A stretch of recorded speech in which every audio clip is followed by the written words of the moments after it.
Fearful or fearless? Join me, Whitney Reynolds, and find out the difference.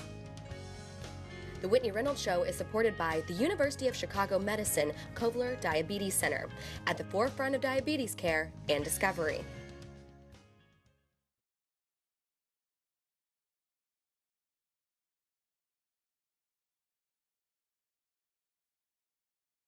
Hello, I'm Whitney Reynolds, and today's show is all about fears. I'm sure most of us at home can relate. From the fear of weight gain to the fear of death, we're going to take a look at real-life situations and find out how today's guests are overcoming.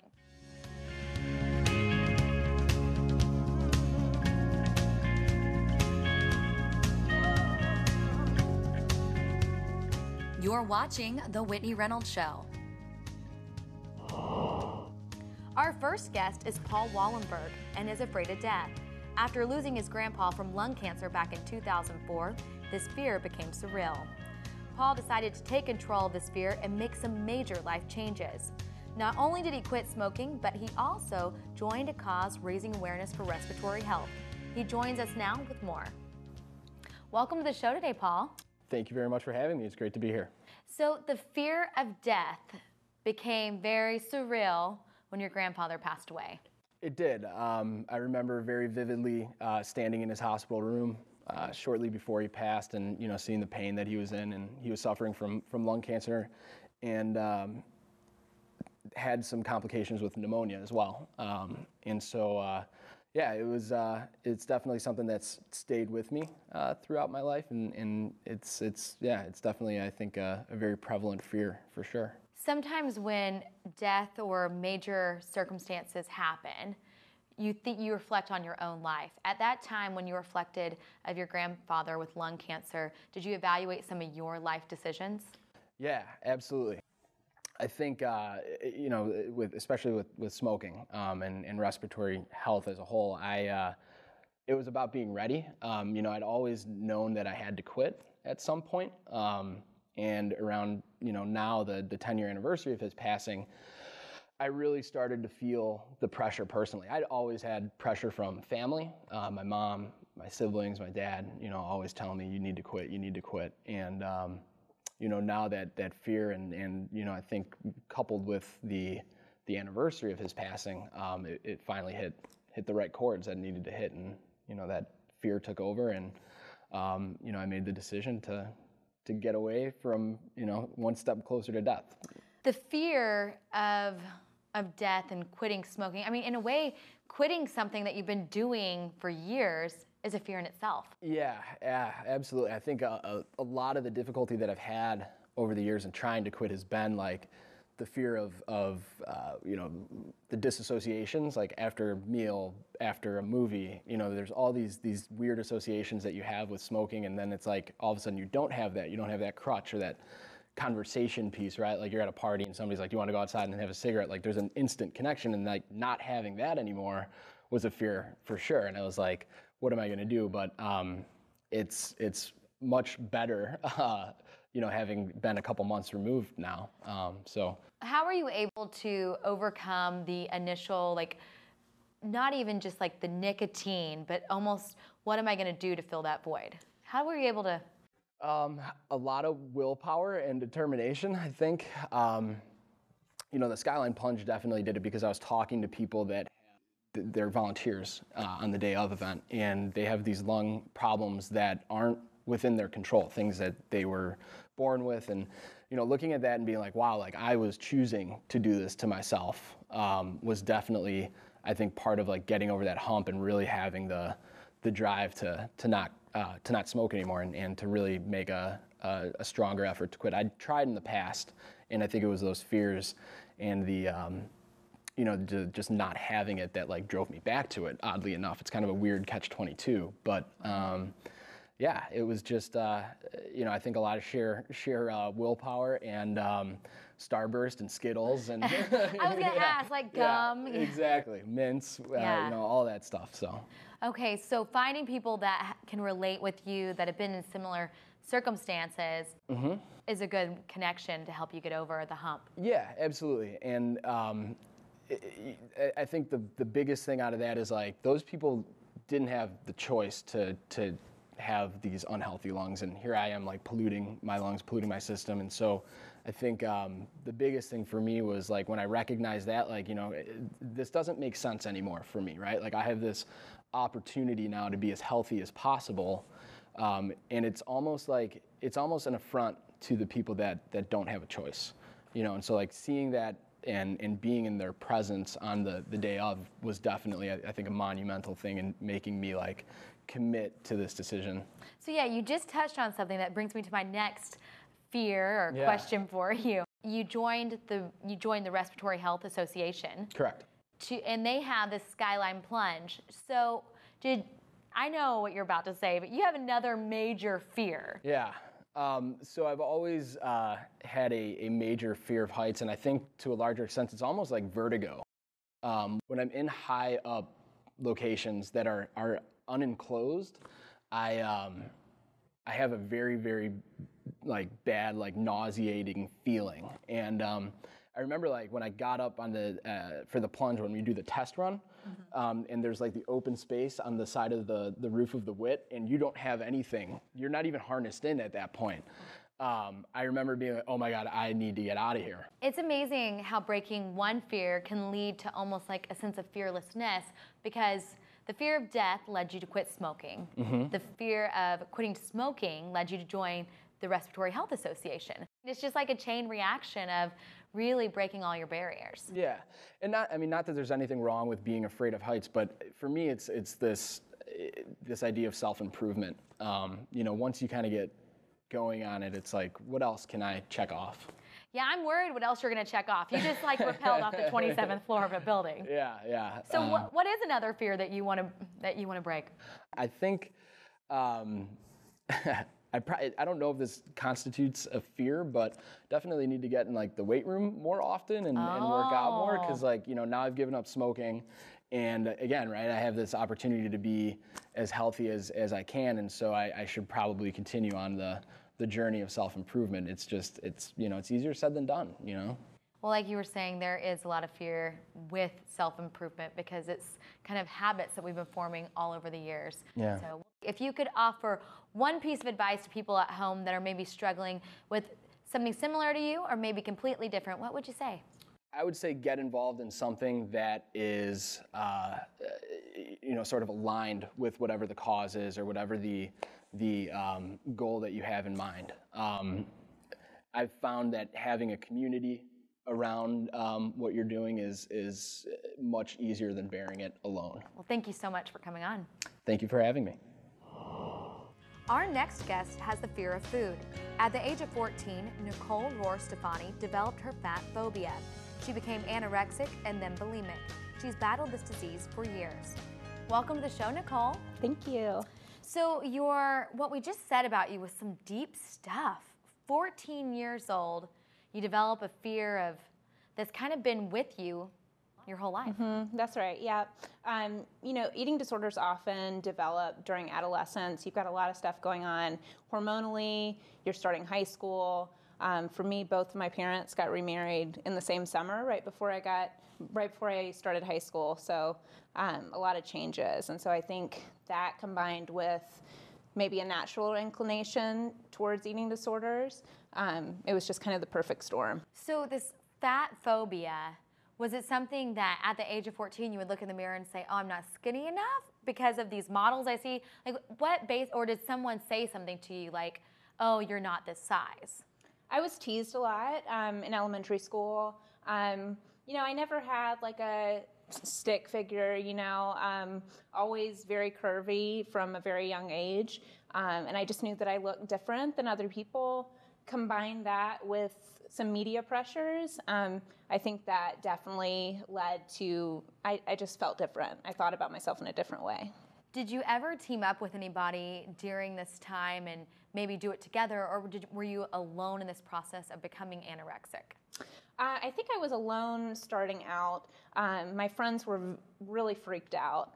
about what was happening to me. And then later on, like when I got into college, I noticed that other girls were kind of falling into the same pattern. Men and women actually were falling into the same pattern. So it becomes kind of a competitive thing in a strange way where, you know, who can lose the most amount of weight, who's better at it in kind of a weird way. Did you openly talk about being anorexic? People who were close to me, I think now that I'm in recovery, I'm able to talk more openly about it without the fear of triggering something negative with somebody else. But no, I didn't really talk about it with strangers as openly as I do now. Did your parents know that you were at that young age? Did they try to intervene? My mom, I lived with my mom growing up, and while I think she was in denial at the beginning of it, I think a lot of parents are when this first starts with their children. As time went on, she connected me with professionals, health professionals that I needed to work with, and with my mental and physical state. Did you ever get to a point where you almost died? Because I mean, anorexia, your body needs food. Yeah, that's the sad thing about anorexia that I don't think a lot of people realize is that it is pretty lethal. While my weight didn't get, as low as some people might think it would take to be life-threatening, my blood pressure was dangerously low, my heart rate was dangerously low. I was being monitored every week to make sure that I was able to survive. So did you eat it all? Like, what's the common misconception with anorexia? Is it that you don't eat at all, or you eat enough just to get by? I hesitate to go into this part because I don't want to, talk about tips or tricks. Oh, okay. But I think that is common to just kind of eat enough to get by. Eating is kind of, like you said, the fear. Like you don't really want to address it. You don't really want to think about it. Did that fear then turn you basically bulimic? Yeah, so I think you get to a point where you've mistreated your body for so long that you can no longer carry on the abusive behavior that you have been. And for me, it went on for, 8 years. And then all of a sudden my body, the same methods I was using, my body wasn't accepting anymore. And so I had to kind of turn to something else, which was purging. Wow. Okay. So, and then what age did that take place? That was during college. And, you think about, drinking in college and kind of like other abusive tendencies. I think a lot of men and women find that bulimia kind of pokes its head during the college years. Really? So that's something that you saw a lot on college campuses? Yeah. And people, again, it's a very shameful disorder. I don't think a lot of people talk about it, but I noticed with people that would talk to me about it that it was pretty common on college campuses. How did you eventually, you mentioned the word recovery, you would say you're still recovering. It's like a constant process. So many times people want to say I'm fixed, but this is something that you're kind of, the fear always kind of lingers. Yeah. That you could easily fall back in. Is that why you started openly talking about it? That's right. So I would compare an eating disorder to any kind of addiction. While you're in recovery, just like alcoholism or drug addiction, you can slip. And so even though I consider myself in recovery, and I have been for a few years, there's always that risk. Like I go to therapy every week, even if I don't have anything to talk about or to work on, just to maintain. Yeah, so with that fear kind of always lurking, how did you say, no, I'm in recovery, I'm not going to fall back into any kind of weird habit or anything that's unhealthy for me? How did you coach yourself? Because sometimes I feel like people's brains are their worst enemies because it starts talking to us. That's so true, what you just said. But I think it takes a village. When you're in eating disorder treatment, they talk often about your circle, your network that you have to rely on. So friends, family, therapists, doctors, other girls that I was in treatment with that I can still call on that are also in recovery. You can't do it alone. You can psych yourself out as much as you want to, but you really cannot do it alone. So let's talk about this website that you developed, talking about your story and basically being open about your journey. It's called Body Boop. And some of the stories you see on there are a little difficult to read because they're real, and so many times people don't talk about this. And I think that was my main focus when I started it was, I want to take the veil off of it. I want this not to be such a shameful disease. Like, people should be able to talk about it, especially if it's so common. So I started in March 2014, and I've been getting emails, Facebook comments from all over the world. So I think even I was not prepared for the reach that it was going to have. Yeah, and kind of opening up about the fear you've been able to overcome, but also saying that it's still there and it's a constant process. Yeah, I think if you read something from somebody who's been through an eating disorder, they're like, I'm fixed, I'm good, I don't have any other problems. That's not 100% honesty, in my opinion. For me, it's a constant process. Like, I'm going to have years where I struggle way more than I do, say, the next year. Love that. Well, thank you for coming on and sharing your story. Thanks, Whitney. It is now time for our Viewer's Voice, where we have the viewers weigh in. And this week's question is, what fears have you been facing?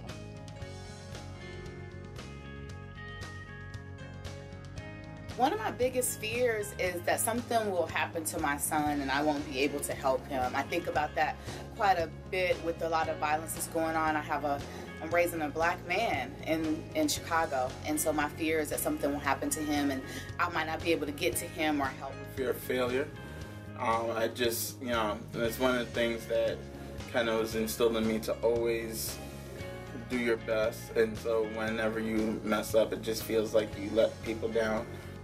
Fear of not being successful. I'm an acting major, and there's no, when we go out into the real world, there's no guarantee that I'll have a job waiting for me that I'm going to make money at. So I have a fear that I'm going to graduate and that I'm just going to be working at Starbucks for the rest of my life and not have.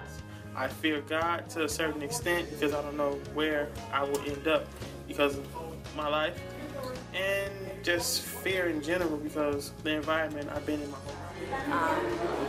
I want to make sure that I'm able to get a job and not just be categorized by the color of my skin. Being successful after college, and another fear being dying young. Those are my two fears right now. That's why. Biggest fears is losing my dad and losing myself in the process of trying to cope with that.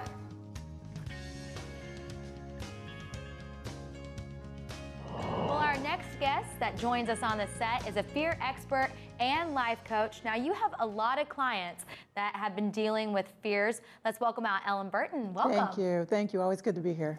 Yes, so you work with a ton of people. Fears are normal. Mm-hmm. Yeah, they are normal, and they're good because they can be a motivator and they can be a thing that stops us from getting the kind of life that we want. So they are helpful, and they're a normal feeling, just like all the other feelings we have. What stops us is when we don't acknowledge that we have them. So how do people that acknowledge they have them, do you have a guide that you would say this is the way to overcome this? Yeah, absolutely. First is acknowledging, and it's saying this is the fear, and identifying the true fear. So I love what your guests were saying about, things showed up in a certain way, a fear of dying or a fear of being fat, and underneath there is something else. So coaches, we ask powerful questions to dig down a little bit deeper and say, really, what's the fear? The fear was maybe for the woman with eating disorders is losing control because she had lost control when her parents got divorced and remarried and household split up and all that kind of thing. Sometimes the fear for the guy who was afraid of dying too, that could be a fear of losing control too. And so I love that his solution was to take control, right? And to do the things that he could do to prolong his life. Right, so these fears, is there a certain type that you would say this is an unhealthy fear or this is a healthy fear? That's a great question. An unhealthy fear is a fear that is unexamined, a fear that keeps people from living the kind of life that they want to live, and especially a fear that keeps relationships from evolving the way that they should. So fears that isolate people from others who love them and care for them or keep them from being productive in a job or work situation. So those are the worst kind of fears. Healthy fears, don't touch the stove. You do something once and you have a negative reaction and then you keep doing it, that's an unhealthy fear as well. Or a healthy fear, I should say. One thing that our guest kept saying is to surround themselves with people that have either been through it or that can they can relate in some kind of way. Yeah, it's the thing that we know today, 2014, 2015, that is the most successful form of getting over fears is having support. So whether it's coaching or a therapy group or a 12-step group, however that looks, what we know is that it's such an easier journey if you are not doing it alone. We know this now. So when people come to you, is it sometimes where it takes a while to find out that it is fear related? Yes, absolutely. Sometimes people think there's a block to this, or there's somebody who's keeping me from doing this, or there's an outside force. And really what it turns out to be is some kind of belief system that they have in them that they probably had for a long time.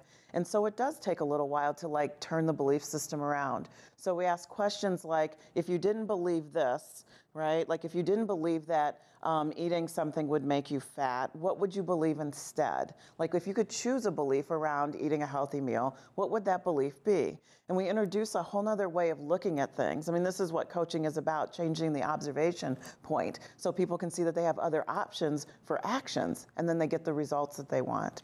What are some of the fears that your clients have faced? Oh man, exactly what we saw today. Fear of dying, fear of getting fat, fear of changing careers, fear of leaving a marriage or a relationship that's not healthy, fear of, taking a risk, taking a chance. And when they examine it, they realize that it's a well-calculated risk. It's a chance that can be managed well, and taking baby steps to make changes as opposed to selling your home, quitting your job, and moving to Arizona. It's like they could happen in baby steps. And then it's not so scary. We all have fears. They're normal, but they can be managed. Is there a case that you've seen where someone had a fear and now it's completely gone? Or does that fear always kind of lurk?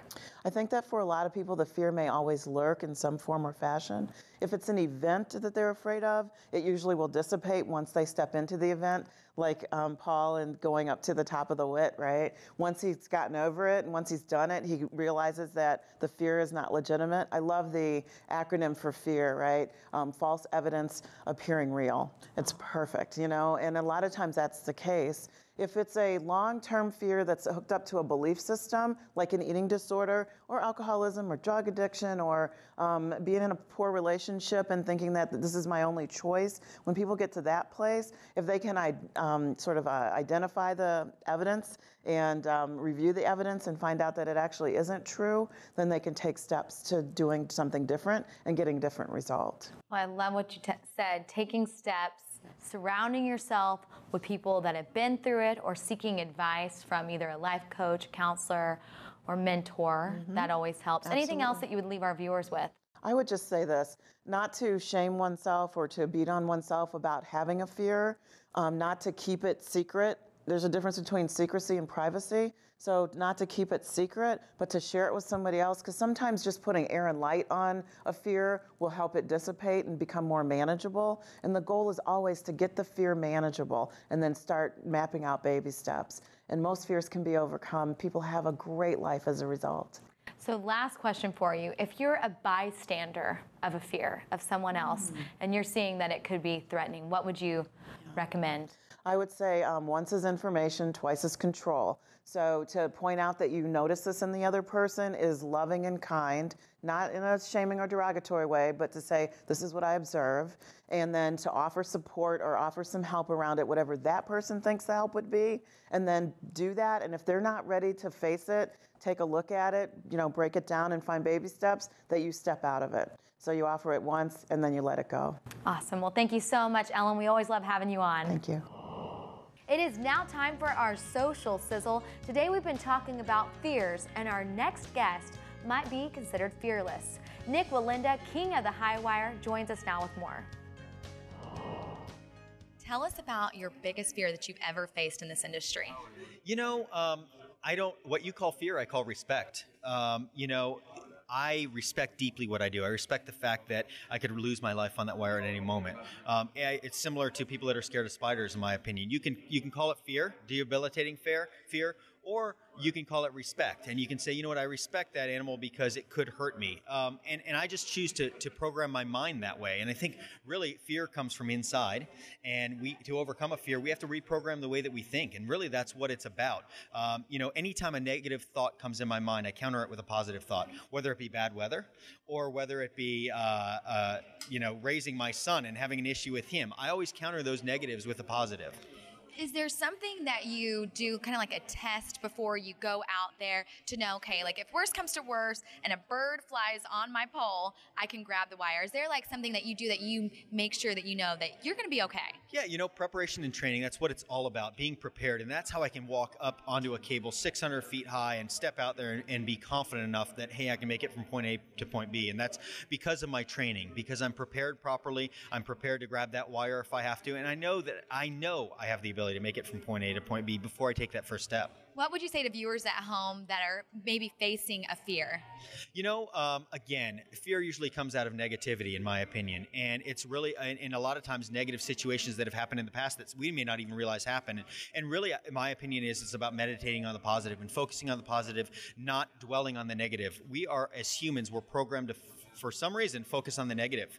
And I choose to look at the positive all the time. And I've been very blessed and very successful in my life. And I believe a lot of it is attributed to that. Well, thank you so much for joining us today. As some of our guests noted, fear does not have to be an obstacle, and it can also be a motivator to help you get to a better you. For more information on today's show, go to WhitneyReynolds.com. The Whitney Reynolds Show is supported by the University of Chicago Medicine Kovler Diabetes Center, at the forefront of diabetes care and discovery.